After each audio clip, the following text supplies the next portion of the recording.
اللهم بارك لنا في رجب وشعبان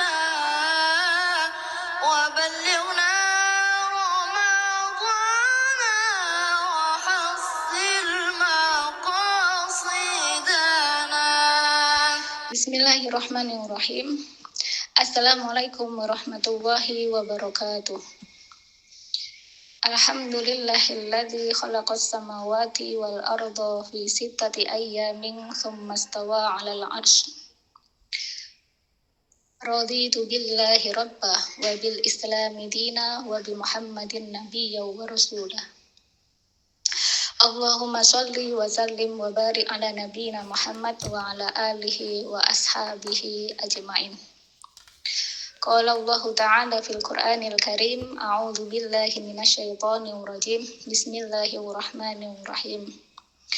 Qul law kana al-bahru midadan li kalimati rabbi lanafidal bahru qabla an tanfada kalimatu rabbi walau ji'na bimithlihi madada. Shadaqallahul 'azim. Alhamdulillah, segala puji bagi Allah Subhanahu wa Ta'ala. Bagaimana kabar teman-teman semuanya? Semoga semuanya dalam kondisi sehat walafiat ya, sehat raganya, sehat akalnya, sehat hatinya, dan oleh Allah dijadikan sehat kayak gitu. Amin ya robbal alamin. Teman-teman rahimakumullah, tak terasa sudah sampai di Jumat ketiga di bulan Sa'ban 1447 Hijriah. Berarti semakin dekat dengan bulan suci Ramadan, Sahrul Siyam, bulan puasa kayak gitu ya. Silahkan disiapkan teman-teman. Kalau kemarin saya sempat ada candaan itu habis nisfu Sa'ban nggak ada puasa. Oh nggak teman-teman, boleh dalam puasa gitu. Yang dimakruhkan itu adalah kalau sudah mendekati sehari atau 2 hari sebelum Ramadan tiba kayak gitu. Bahkan bagi yang sudah terbiasa puasa Senin Kamis gitu, misalkan sudah mendekati pun tinggal berapa hari, 2-3 hari itu masih boleh dia berpuasa karena memang dia udah kebiasaannya begitu kayak gitu. Jadi tidak ada larangan puasa sunnah setelah nisfu Sa'ban kayak gitu ya. Yaitu disiapkan teman-teman semuanya, bulan Ramadan ditargetkan supaya kita keluar menjadi hamba yang bertakwa sebagaimana dalam Quran surah Al-Baqarah ayat 183 kayak gitu ya. Disiapkan yang perempuan berhijab ya, mulai berhijab. Ini saya sering melihat fenomena berhijab berkerudung, masih berkerudung menutup aurat ya. Apa memang lagi ngetren ya sekarang itu? Saya sering melihat ini muslimah itu berkerudung tapi lengan tangannya itu kanan kiri itu kadang-kadang kelihatan mulai dari sikunya sampai ke pergelangan tangan itu terlihatan gitu, tapi rambutnya dipakai kerudung gitu. Jadi saya juga pernah ke suatu toko itu seluruh karyawannya itu begitu itu pakai seragam itu lengannya semuanya kelihatan tapi berkerudung. Masya Allah ya, mohon maaf ya teman-teman ya, sungguhnya itu menciderai ajaran Islam kayak gitu.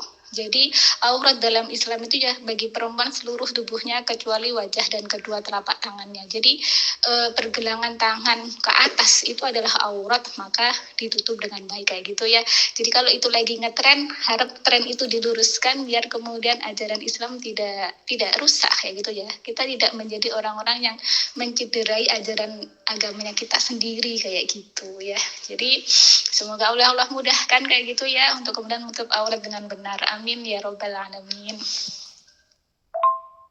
Teman-teman rahimakumullah, kita di Jumat ketiga yaitu materinya keajaiban penciptaan, dan hari ini akan kita bahas adalah keajaiban memori atau ingatan kayak gitu ya.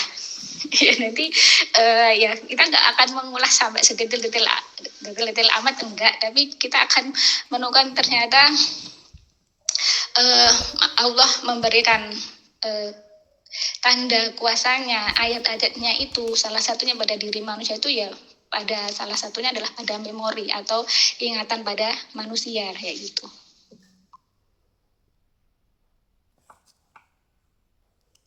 Teman-teman rahimakumullah, kita awali dulu bahasan kita hari ini dengan Quran surah Ad-Dzariyat ayat 20-21 kayak gitu ya. Bahwasanya Allah itu ada loh ayat dari Al-Quran itu yang kemudian secara tidak langsung itu sebenarnya, atau bahkan secara langsung ya, karena di situ ada kalimat yang menunjukkan agar kita itu berpikir, yaitu memikirkan terkait dengan ayat-ayatnya Allah atau tanda kebesaran Allah yang ada pada alam ini ataupun yang ada pada diri manusia. Kita baca ayatnya. A'udzu billahi minasyaitonir rajim. Bismillahirrahmanirrahim. Wa fil ardi ayatul lil muqinin wa fi anfusikum afala tubsirun. Shadaqallahul azim. Teman-teman rahimakumullah, di ayat itu Allah berfirman wa fil ardi, dan di bumi kayak gitu, ayatul lil muqinin, ada ayat-ayat Allah bagi orang-orang yang yakin kayak gitu. Jadi banyak sekali ya teman-teman ayat-ayat Allah di bumi. Kita sudah bahas kemarin, mulai bahkan yang ada di angkasa, di langit sana, itu mulai dari matahari ya, dan apa kemarin, terus kemudian lautan ya, apalagi yang sudah kita bahas. Nanti yang belum ya, semoga kita nanti bisa membahasnya gitu ya. Terus kemudian ayat 21 itu Allah berfirman di situ, wa fi anfusikum, dan dalam diri kalian. Berarti di dalam diri manusia ini ada ayat-ayatnya Allah kayak gitu, dalam diri manusia. Banyak sekali, kita kemarin sudah bahas keajaiban penciptaan manusia. Pertama Nabi Adam, kemudian penciptaan manusia setelah Nabi Adam, terus kemudian keajaiban ASI kayak gitu ya, terus kemudian kebangkitan kemarin ya, bagaimana manusia dibangkitkan kayak gitu. Dan hari ini kita bahas lagi ke keajaiban yang ada dalam diri kita, yaitu terkait dengan memori atau ingatan. Di akhir ayat 21 itu Allah Subhanahu wa taala berfirman, afala tubsirun, maka apakah tidak kalian itu memperhatikan. Artinya itu kita suruh memikirkan kayak gitu loh. Banyak loh ayatnya Allah, tanda kebesarannya Allah, yang itu manusia sendiri nggak bisa menciptakan. Andikan disuruh mencipta itu nggak bisa kayak gitu. Nah, salah satunya adalah ingatan atau memori kayak gitu. Nah, teman-teman, kita lanjutkan bahasan berikutnya. Memori, benarkah hanya di otak gitu ya? Teman-teman rahimakumullah, agak gimana gitu ya, maksudnya kita mungkin selama ini ya berpikirnya memori itu ya hanya di otak gitu, tapi apakah benar demikian gitu ya? Ini kita ngomongin dulu otak ya. Jadi otak ini salah satu organ yang ada di kepala kita, tertutupi oleh tempurung kepala kita kayak gitu ya, yang dimana tempurung kepala kita itu sangat kuat sekali ya, yang udah Allah ciptakan, dimana kita kalau terbentur tembok atau kita jatuh itu masih kuat gitu melindungi organ penting, yaitu otak kayak gitu. Teman-teman rahimakumullah, otak ini beratnya sekiloan ya, sekitar 1 kilo lebih sedikit lah kayak gitu, jadi nggak berat banget gitu. Tapi kalau teman-teman lihat gambarnya itu, Allah, itu saya browsing ini kayaknya yang lebih mudah dipahami terkait dengan otak dan bagiannya serta fungsinya itu gambar ini kayak gitu. Jadi ini saya downloadnya dari internet kayak gitu. Di situ ada banyak sekali bagian dari otak. Ini hasil dari penelitian, pengkajian yang telah dilakukan oleh para ilmuwan, hingga kemudian bisa membagi-bagi bagian dari otak beserta fungsinya kayak gitu ya. Apakah kemudian dulu memakai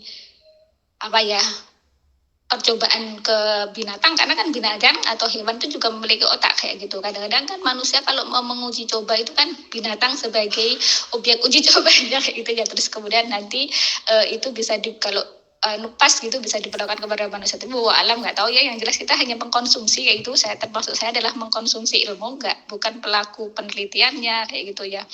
Kita sudah bersyukur kepada para ilmuwan ya yang telah menemukan bagian-bagian otak berserta fungsinya ini kayak gitu. Semoga gambar ini bisa memperjelas ya teman-teman ya. Di situ ada bagian-bagian seperti cerebellum. Cerebellum itu nama lain dari otak kecil teman-teman ya. Terus kemudian otak besar itu ya, yang ke atasnya itu melingkar, itu yang mulai dari ada di situ lobus occipital, lobus parietal, lobus limbik, hipotalamus, lobus depan, kelenjar pituitari, dan seterusnya itu. Jadi Itu di gambar itu teman-teman ada dua bagian yang dijelaskan sebagai tempat memori. Yang pertama hipokampus ya, bantu dalam memori jangka panjang kayak gitu. Jadi situ tempatnya hipokampus, terus kemudian ada lobus limbik ya, limbik kayak itu, terkait dengan mengawal emosi, memori, dan terangsang kayak gitu ya. Jadi sistem limbik ini terkait dengan respon perilaku sama emosi kayak gitu. Nah, jadi teman-teman dari sini, dari gambar itu teman-teman kalau baca berarti otak itu ya, itu memiliki fungsi mengontrol, bukan mengendalikan hampir semua kerja dari tubuh kita kayak gitu. Saya ambil contoh saya pribadi teman-teman ya, ketika saya terkena infeksi pencernaan ya. Saya terkena infeksi pencernaan itu kan pencernaan ada di bagian perut ya. Tapi Masya Allah, sakit yang sangat sakit itu malah ada di sini saraf kepala ini yang celeng-celeng gitu ya. Bukan celeng-celengnya pusing, bukan, tapi celeng-celeng sakit kayak itu loh. Jadi itu menunjukkan dari pencernaan tuh sarafnya sampai ke kepala. Terus kemudian contoh berikutnya ketika orang terkena stroke. Stroke itu kan ada yang stroke karena penyumbatan pembuluh darah, ada juga yang stroke karena pecahnya pembuluh darah kayak gitu ya, sehingga menjadikan fungsi otak itu jadi terganggu kayak gitu ya. Saraf-sarafnya jadi terganggu ketika seorang terkena stroke yang di kepala kan pembuluh darahnya itu yang tersumbat atau yang kemudian mengalami pemecahan kayak gitu ya. Tapi apa yang terjadi? Kadang orang jadi ngomongnya cedal, kadang tangannya jadi nggak bisa digerakkan, kadang kakinya nggak bisa berjalan kayak gitu, atau kemudian mati separuh, bahkan kadang-kadang ada juga yang ada yang separuh badannya itu jadi nggak berfungsi dan sebagainya. Padahal stroke-nya itu ada di kepala gitu loh, yang orang mengalami pembuluh darah yang tersumbat atau yang pecah pembuluh darahnya itu ada di kepala gitu. Tapi kemudian fungsi kerja gerak tubuh jadi terganggu semuanya karena terjadinya stroke. Ya itu maksudnya saya ingin menjelaskan itu loh, bukti bahwasanya ternyata otak itu mengendalikan kerja dari berpikir, memori, sampai gerak tubuh, sampai keseimbangan tubuh kayak gitu ya. Nah kemudian teman-teman, tadi kalau bahasanya memori benarkah hanya di otak? Sampai di sini kayak gitu ya. Nah kemudian ada 3 pendapat ya teman-teman ya. Pendapat yang pertama ini sudah umum kita pahami kayak gitu ya. Kita juga diajarkan sejak sekolah dulu kayak gitu, bahwasanya memori itu di otak kayak gitu. Ya sebagaimana tadi itu ada di hipokampus kayak gitu letaknya memori. Atau kemudian juga di lobus limbik tadi itu.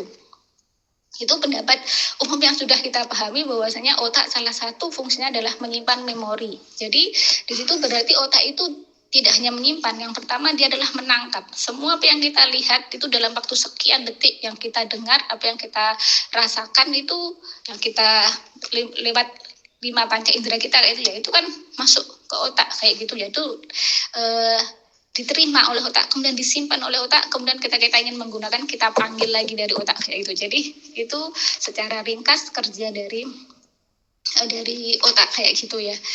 Itu pendapat yang pertama. Jadi secara sudah umum kayak gitu menyebutkan bahwasanya otak tempat memori kayak gitu. Tapi ternyata teman-teman, ada sebagian yang kemudian berpendapat bahwasanya tidaklah memori itu ada di otak kayak gitu, tapi itu berhubungan dengan kejiwaan seseorang kayak gitu. Nah ini kalimat ini kayak gitu ya, yang menyebutkan pendapat bahwa memori tidak ada di otak, tapi itu terkait dengan kejiwaan seseorang, jiwa seseorang itu ya.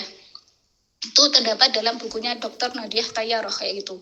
Jadi ada yang berpendapat bahwasanya memori itu tidak di otak, tapi itu berhubungan dengan jiwa seseorang.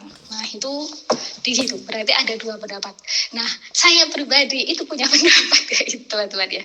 Jadi ini saya sebut pendapat ketiga, bahwa alam ya ini benar apa salah kayak gitu ya. Tapi saya sendiri berpendapat memori itu tidak hanya sekedar tersimpan di otak, tapi juga kalau tadi yang kedua adalah terkait dengan kejiwaan seseorang, maka kemudian saya yang ketiga itu adalah memori itu tersimpan di hati kayak gitu. Dari mana kemudian saya menyimpulkan ini? Saya ambil dari Al-Quran, Quran Surah Al-Baqarah ayat 97.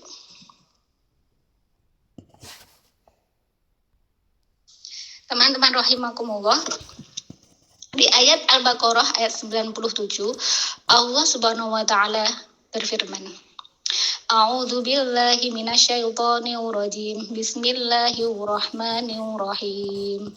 Qul man kana aduwwan li Jibril fa innahu nazzalahu ala qalbika bi idznillah musaddiqan lima baina yadayhi wa hudaw wa bushra lil mu'minin. Shadaqallahul azim. Teman-teman rahimakumullah, di ayat ini Allah Subhanahu wa taala berfirman, Kul katakanlah kayak gitu ya. Ayat ini kan turunnya kepada Nabi Muhammad SAW. Jadi Nabi Muhammad SAW diperintahkan untuk mengatakan kepada umatnya kayak gitu ya. Jadi secara tidak langsung kalau misalkan di terjemahan maknawiyah itu tertulis katakanlah Muhammad, itu maksudnya itu seluruh ayat Al-Quran itu kan turunnya kepada Nabi Muhammad, tapi kemudian Nabi Muhammad memiliki kewajiban untuk disampaikan kepada umatnya gitu teman-teman ya. Mangkana kayak gitu, siapa yang adua yang dia itu memusuhi Jibril, fa innahu maka sesungguhnya Jibril itu nazzalahu telah menurunkan apa di situ, hunya itu kembali kepada Al-Quran, telah menurunkan Al-Quran ala qalbika ke dalam qalbika, kolbun itu hati teman-teman. Kenapa di situ kolbi? Karena diawali dengan huruf jar ala, akhirnya menjadikan majrur, atau salah satu tandanya majrur itu adalah kasroh, akhirnya kolbi kayak gitu. Ke dalam hatimu siapa? Nabi Muhammad SAW kayak gitu. Nah, teman-teman rahimakumullah, makna kolbun itu nggak ada makna yang lain selain dari hati. Ya, kalau kemudian di terjemahan kamus itu diterangkan akal itu juga diartikan dengan hati kayak gitu. Artinya apa? Hati itu tempat berpikir kayak gitu loh. Juga dari sini kemudian hati itu juga tempat menyimpan memori kayak gitu. Mulai dari perasaan, senang, sedih itu adanya di dalam hati.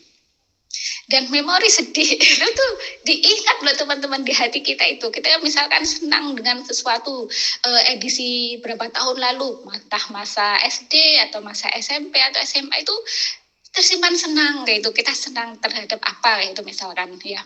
Terus kemudian di sini adalah ayat-ayatnya Allah tiupkan ke dalam hatinya Nabi Muhammad SAW melalui Ruh Kudus, yaitu Jibril kayak gitu. Tersimpan dalam hati, dan kita juga bisa menyimpan ayat-ayat Al-Quran itu dalam hati kita, bisa loh. Kalau teman-teman batin itu yang berfungsi apa? Hati teman-teman kayak gitu.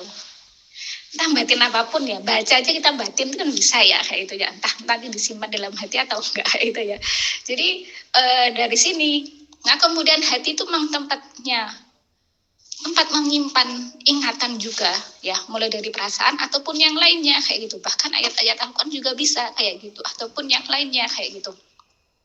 Terus kemudian berarti hati itu juga menjadi tempat berpikir. Nah, tempat berpikir ini itu diterangkan dalam Al-Quran, salah satunya adalah dalam Quran Surah Al-A'raf ayat 179. Teman-teman rahimakumullah, di ayat 179 dari Quran Surah Al-A'raf, Allah Subhanahu wa taala berfirman, A'udzu billahi minasyaitonir rajim. Bismillahirrahmanirrahim. Wa laqad dara'na li jahannama katsiran minal jinni wal ins lahum qulubun la yafqahuna biha wa lahum a'yunun la yubashiruna biha wa lahum adhanun la yasma'una biha ulaika kal an'ami bal hum adall ulaika humul ghafilun. Shadaqallahul azim. Teman-teman rahimakumullah, di ayat ini Allah berfirman, walaqad, dan sungguh zara'na, kami akan penuhi di jahannama, di neraka jahanam itu, kathiron, kebanyakan, minal jinni wal insi, dari kalangan jin dan manusia, lahum, pada mereka itu ada qulubun, ada hati, la yafqahuna biha, tapi mereka tidak memahami, tidak digunakan untuk memahami biha, hanya kembali kepada apa? Ayat-ayatnya Allah Subhanahu wa taala. Nah, jadi dari situ yang kemudian diambil sebuah ilmu bahwasanya hati itu untuk tempat memahami. Artinya apa? Hati juga menjadi tempat untuk berpikir kayak gitu. Untuk menimbang, kadang-kadang untuk menimbang baik buruk perlu dengan hati kayak gitu ya. Tapi kemudian seorang muslim tidak cukup dengan hati, harus juga dipandu dengan dalil, dengan ilmu, sehingga kemudian tidak hanya mengikuti perasaan kayak gitu. Nah, dari sini ya teman-teman, berarti ada atas sub bahasan tadi itu, benarkah memori hanya di otak? Berarti ada 3 pendapat. Yang pertama, ada di otak. Bahkan teman-teman ya, saya jadi ingat, saya sampai sekarang itu belum menemukan ayat Al-Quran yang menyebut otak kayak gitu. Ya nanti kalau teman-teman mengetahuinya bisa diinformasikan kepada saya. Kemudian otak yang menyebut tempat berpikir, tempat menyimpan memori itu saya memang belum menemukan. Di Al-Quran itu yang tersebut misalkan seperti tadi itu, afala yubasirun itu kan juga maknanya untuk berpikir. Kemudian afala takilun, apa kamu tidak berpikir? Pakai takkilun dari kata akal, atau kemudian tatafakkarun, berpikir kayak gitu. Jadi yang secara sorry atau jelas menggunakan otak itu ya mohon maaf atas keterbatasan saya dalam ini, saya belum menemukan dalam Al-Quran. Tapi kalau hati itu Allah sudah terang menyebut dalam beberapa ayatnya kayak gitu ya. Ya, ya udah, ya itu ya teman-teman ya. Berarti kemudian yang pendapat yang kedua menyebutkan bahwasanya ingatan atau memori itu terkait dengan kejiwaan. Terus kemudian pendapat yang ketiga, memori aja juga di hati. Hati juga tempat untuk berpikir kayak gitu ya. Nah, cukup sampai di sini ya teman-teman untuk bahasan memori, benarkah hanya di otak kayak gitu. Teman-teman rahimakumullah, kita lanjutkan ke bahasan berikutnya, fenomena lupa. Lupa ini terkait dengan ingatan teman-teman, terkait dengan memori. Ini juga keajaiban Allah Subhanahu wa taala kayak gitu ya. Tadi keajaiban yang pertama kita temukan terkait dengan memori, benarkah hanya di otak? Masya Allah sudah ajaib. Kita aja sekarang mikir-pikir gitu, ya Allah nggak kelihatan, tapi kita itu bisa mengingat, bisa memanggil apa-apa informasi-informasi yang telah masuk ke dalam diri kita, kemudian kita panggil lagi, kita bisa menyampaikan ini dan itu kan dari apa yang kita simpan dalam otak kita atau di dalam hati kita kayak gitu ya, hingga kemudian bisa menyampaikan sesuatu yang telah tersimpan, informasi yang telah tersimpan. Tapi ternyata dalam diri manusia itu oleh Allah juga dikasih lupa kayak gitu ya Allah. Jadi fenomena lupa ini juga ayat-ayat Allah teman-teman. Kita gimana ya? Benar-benar ayat Allah Subhanahu wa taala yang menjadikan kita itu lupa. Sekarang kita lihat dalam ayat 286 dari Quran surah Al-Baqarah. Di situ Allah Subhanahu wa taala berfirman, "A'udzubillahi minasyaitonirrajim. Bismillahirrahmanirrahim. La yukallifullahu nafsan illa wus'aha, laha ma kasabat wa 'alaiha maktasabat. Rabbana la tu'akhidna in nasina aw akhtana. Rabbana wa la tahmil 'alaina isran kama hamaltahu 'alal ladzina min qablina. Rabbana wa la tuhammilna ma la taqata lana bih wa'fu 'anna waghfir lana warhamna anta maulana fansurna 'alal qaumil kafirin." Shadaqallahul 'azim. Teman-teman rahimakumullah, ini mungkin teman-teman sering baca ayat ini dalam doanya gitu ya, karena ini ayat mengandung doa kayak gitu ya. Jadi kalau dalam tafsir Ibnu Katsir ada beberapa riwayat yang menyebutkan bahwasanya ini adalah ayat yang Allah turunkan kepada Nabi Muhammad yang langsung diambil dari perbendaharaan di bawah arsy-nya Allah Subhanahu wa taala kayak gitu. Dan itu dua ayat terakhir dari Quran surah Al-Baqarah ini hanya dua ayat yang diambil, yang diturunkan kepada Nabi Muhammad dari perbendaharaan di bawah arsy-nya Allah Subhanahu wa taala, dan yang mendapatkan yang sedemikian ini hanyalah Nabi Muhammad SAW kayak gitu. Teman-teman rahimakumullah, di situ saya langsung ke ayat yang menunjukkan ada kata lupanya ya teman-teman ya, karena waktunya sudah jam 2 lebih kayak gitu, biar tidak banyak ini kelebihannya kayak gitu. Robbana, wahai Tuhan kami. Gak apa-apa ya teman-teman ya. Nanti teman-teman baca yang sebelumnya. Robbana, wahai Tuhan kami, la janganlah tu'akhidna, engkau hukum kami kayak gitu. Inna zina atau la tu'akhidna itu bisa juga diartikan dihukum atau disiksa ya, mendapat siksa.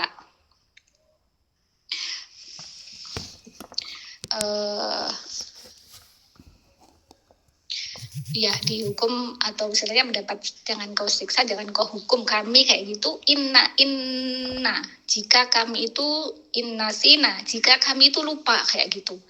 Jadi teman-teman mungkin masih ingat manusia itu makhlul khotok wa nisyan, itu nisyan itu lupa. Manusia itu tempatnya mahalnya khotok salah dan lupa, nisyan lupa kayak gitu. Di situ inna sina jika kami itu lupa kayak itu. Jadi teman-teman rahimakumullah, ketika Allah menurunkan ayat ini kayak gitu, itu artinya lupa itu sudah menjadi salah satu sifat yang pasti akan dimiliki oleh manusia. Sifat yang pasti dimiliki oleh semua manusia. Nggak ada manusia yang kemudian nggak pernah lupa sama sekali, itu nggak mungkin kayak gitu loh. Dari sini teman-teman, jadi lupa itu yang pertama, lupa yang pertama ya teman-teman ya, lupa yang benar-benar lupa kayak itu loh, benar-benar lupa yang karena ya memang ya tadi itu manusia tempatnya lupa salah satunya itu, jadi tidak dibuat-buat ya itu jenis lupa yang pertama. Terus kemudian teman-teman ada juga lupa jenis yang kedua. Lupa jenis yang kedua itu adalah lupa yang dibuat oleh setan itu. Mana ini? Ini saya ambil dari Quran surah Al-Kahfi kayak gitu. Dalam Quran surah Al-Kahfi ayat 63.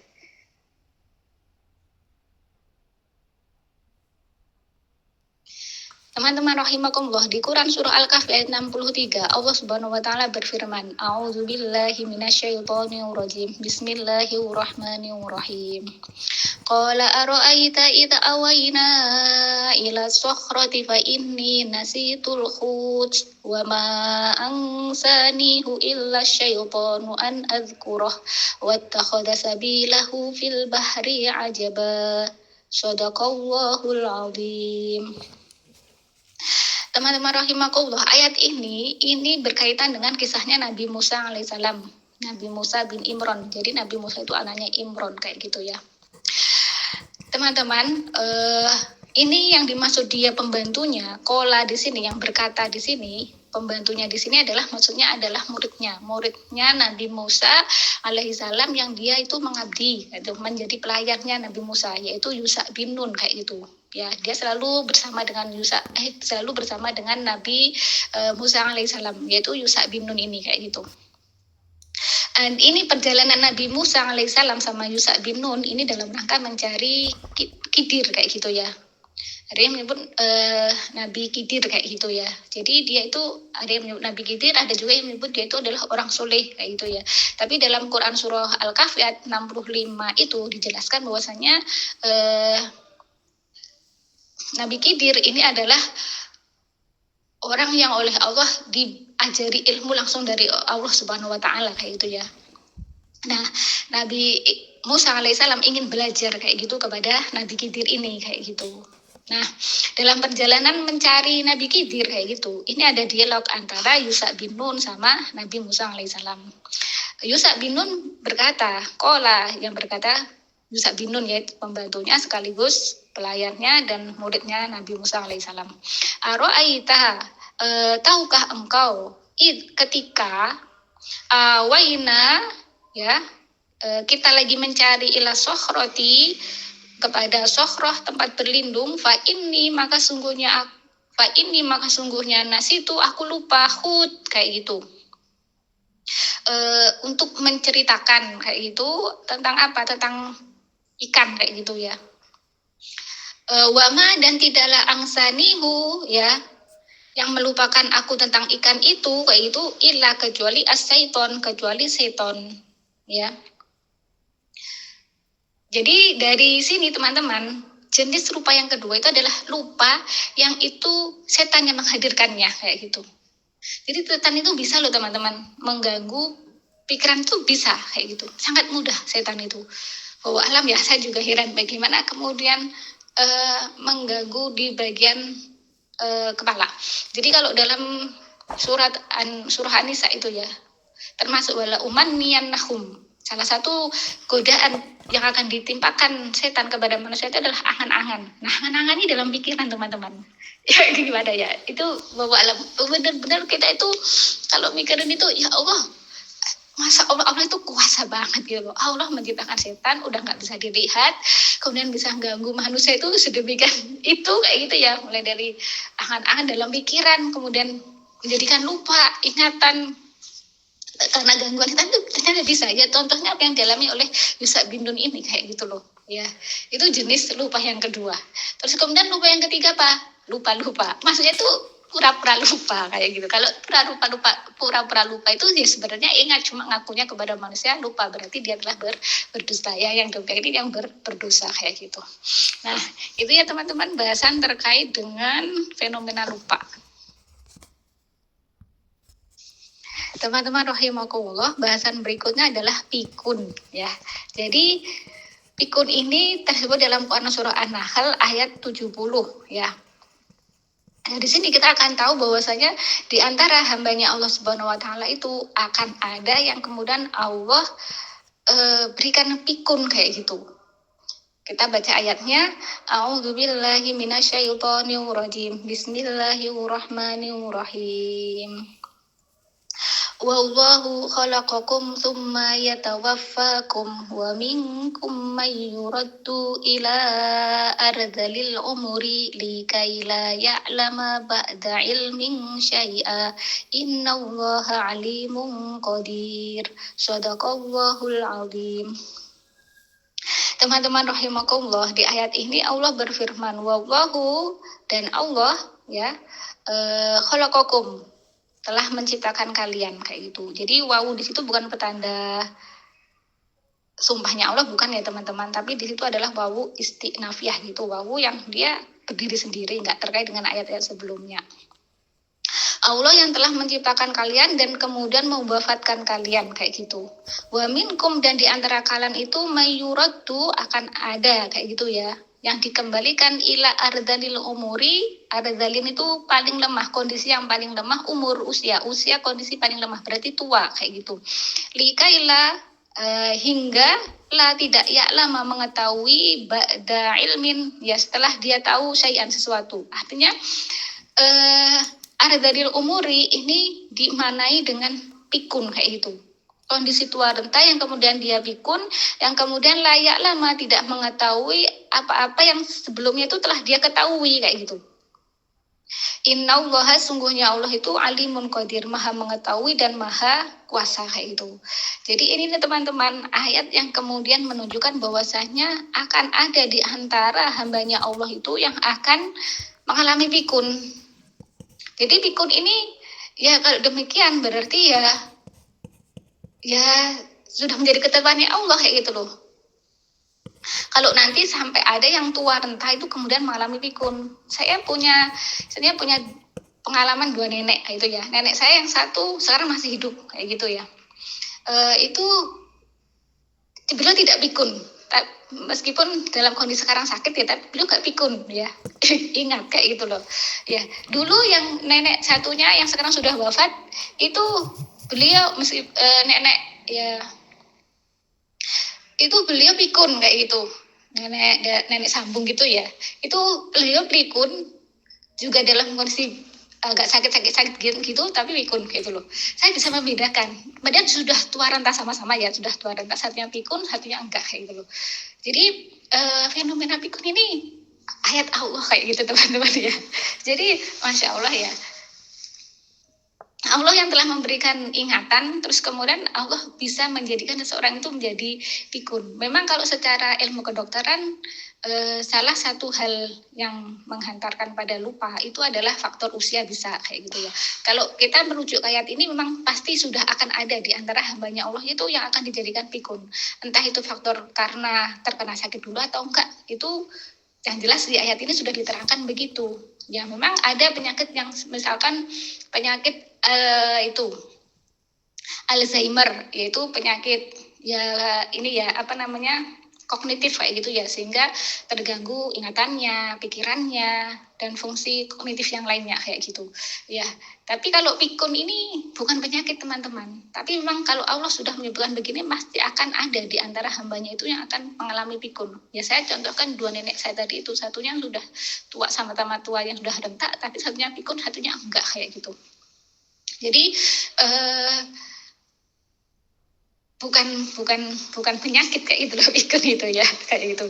Jadi inilah tanda kuasanya Allah, yang Allah kemudian menciptakan otak yang di situ juga bisa menyimpan, Allah juga menciptakan hati yang kemudian juga bisa menyimpan memori, terus kemudian Allah juga bisa menjadikan seorang itu lupa, terus kemudian Allah juga bisa menjadikan pikun sampai kemudian jadi lupa dengan namanya seseorang, siapa aja itu lupa, diingatkan lagi oh kayak gitu, baru kadang-kadang baru ingat, habis itu bisa lupa lagi, didatangi lagi sudah lupa lagi kayak gitu. Jadi sudah ini ya apa namanya saraf-saraf ingatannya itu benar-benar oleh Allah sudah diangkat ya. Tapi kemudian teman-teman, pikun ini bukan beda dengan gila ya teman-teman ya. Kalau gila itu diangkat fungsi akalnya, dia nggak bisa berpikir. Tapi kalau pikun itu kan terkait dengan memori, lupa ingatan kayak gitu. Ingatannya, sebagian dari ingatannya itu ada yang oleh Allah dilupakan kayak gitu, sehingga dia tidak lagi mengetahui apa-apa yang pernah dia ketahui kayak gitu.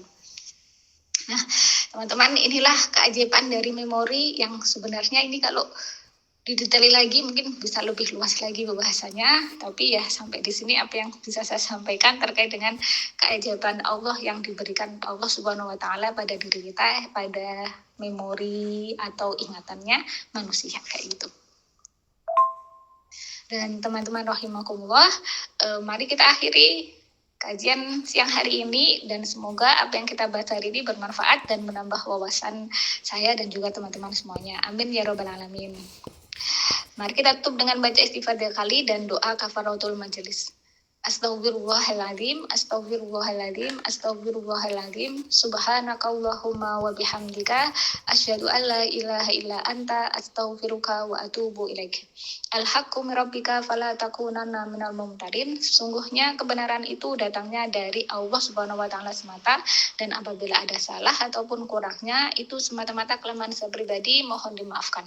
Dan akhirnya saya akhiri, wassalamualaikum warahmatullahi wabarakatuh.